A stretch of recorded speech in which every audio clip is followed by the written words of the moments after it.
మళ్ళీ హైదరాబాద్ రియల్ ఎస్టేట్లో ఒక ఊపు తీసుకొచ్చిన ప్రాంతం శ్రీశైలం హైవే. చేతిలో డబ్బుండి రియల్ ఎస్టేట్లో పెట్టుబడి పెట్టే ఆలోచన ఉండి ఎక్కడ ఇన్వెస్ట్మెంట్ పెడితే మన భవిష్యత్తు బాగుంటుంది అని సందేహంతో ఆగుతున్న సామాన్య మధ్యతరగతి ఇన్వెస్టర్కి నేను మరింత స్ట్రాంగ్గా రికమెండ్ చేసే ప్రాంతం శ్రీశైలం హైవేనే.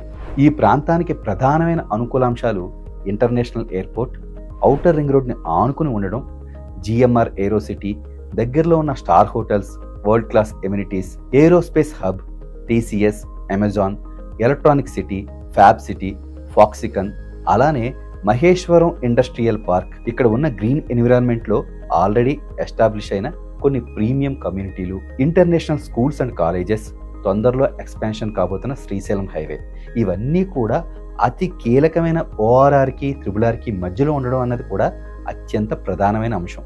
అలానే వీటన్నిటినీ తొందరలో మెట్రో ట్రైన్తో అనుసంధానిస్తున్నట్టు గత ప్రభుత్వం, ప్రస్తుత ప్రభుత్వాలు పదే పదే చెబుతున్నాయి.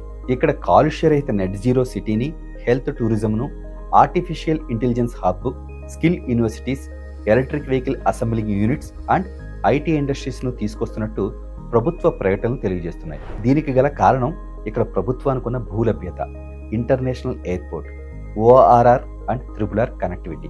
సో ఈ పాజిబిలిటీస్ని దృష్టిలో పెట్టుకుంటే మనం పెట్టే పెట్టుబడులు భవిష్యత్తును బంగారమయం చేస్తాయనడంలో ఎలాంటి సందేహం లేదు.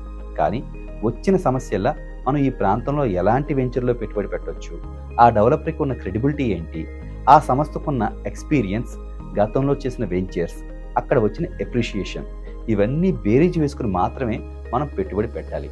అప్పుడే మన ఇన్వెస్ట్మెంట్ సేఫ్. మరి ఇంకెందుకు ఆలస్యం, స్క్రీన్పై కనిపిస్తున్న ఫోన్ నెంబర్కి కాల్ చేసి మీ సందేహాలను నివృత్తి చేసుకుని మీ పెట్టుబడులు ప్రారంభించండి. బంగారు భవిష్యత్తుకు బాటలు వేయండి.